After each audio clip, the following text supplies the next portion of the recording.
નમસ્કાર દર્શક મિત્રો, હું છું રૂપલ વણેચિયા. સંપૂર્ણ ન્યૂઝમાં આપનું સ્વાગત છે. સ્થાનિક સ્વરાજની ચૂંટણી પહેલા બનાસકાંઠા કોંગ્રેસમાં ભંગાણ સર્જાયું છે. માઇનોરિટી સેલના જિલ્લા ચેરમેન સહિત આખી બોડીએ રાજીનામું ધરી દીધું છે. કોંગ્રેસના જિલ્લા બે પૂર્વ પ્રમુખ સામે આક્ષેપ સાથે બોડીએ રાજીનામું આપી દીધું છે. કોંગ્રેસના માઇનોરિટી સેલના ચેરમેન સહિત લોકોએ રાજીનામું આપતા કોંગ્રેસ માટે આગામી સ્થાનિક સ્વરાજ્યની ચૂંટણીમાં મોટો ફટકો પડી શકે છે. બનાસકાંઠાના પાલનપુર શહેર કોંગ્રેસમાં પણ વિવાદ બહાર આવ્યો છે. કોંગ્રેસની વોટ બેંક ગણાતા મુસ્લિમ સમાજના માઇનોરિટી સેલના પ્રમુખ સહિતના લોકોના રાજીનામાને લઈ બનાસકાંઠા કોંગ્રેસને મોટો ફટકો પડ્યો છે. કોંગ્રેસના પૂર્વ જિલ્લા પ્રમુખ ઝાકીર ચૌહાણ તેમજ દિનેશ ગઢવી પર માઇનોરિટી સેલના ચેરમેન સાજિદ મકરાણીએ આક્ષેપો લગાવ્યા હતા અને વિધાનસભા લોકસભા અને પાલિકાની ચૂંટણીમાં ભાજપની તરફેણ કરતા હોવાના આક્ષેપ લગાવ્યા છે.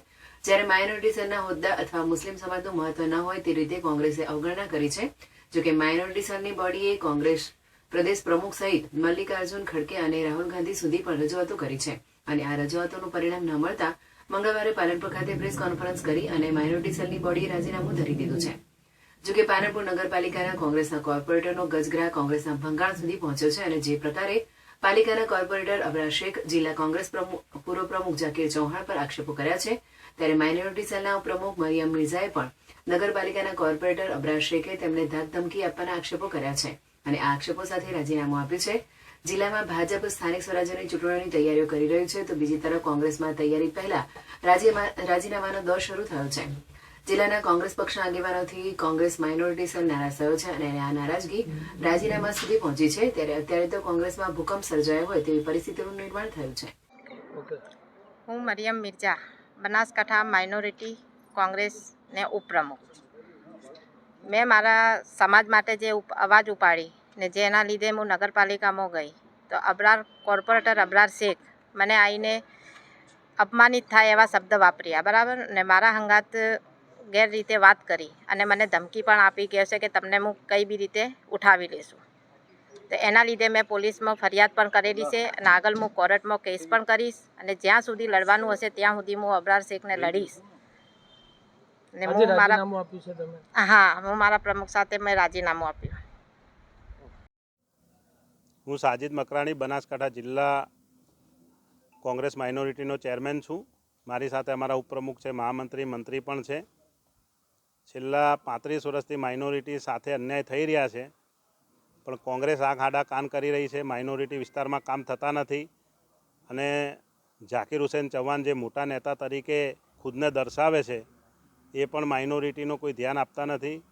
અને દિનેશ ગઢવીની જે ભાગલા પાડોની રાજકરોની RSSની વિચારધારા છે એ પણ માઇનોરિટી સમાજને પોતાના વોટ બેંકની જાગીર સમજી અને નાનામાં નાના કાર્યકરને નડવા અને દૂર કરવાના તમામ પ્રયત્નો કરે છે.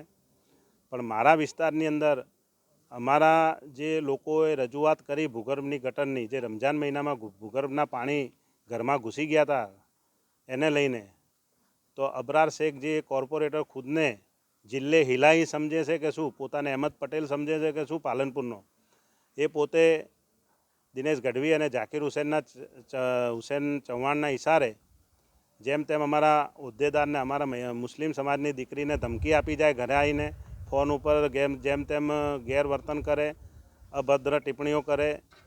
તો એના માટે કરીને આજ સુધી કોંગ્રેસના ભરતસિંહ વાઘેલાથી લઈને, શક્તિસિંહથી લઈને રાહુલ ગાંધી સુધી એમને લિખિત રજૂઆતો કરી, પણ એમની રજૂઆતો ધ્યાને લીધી નથી, એમને સાંભળ્યા નથી અને ઉપરથી એમને નોટિસ આપે છે કે ભાઈ તમે પક્ષ વિરોધી કામ કર્યું છે, બેનને તમે તમારા બોડીમાંથી કાઢી મૂકો.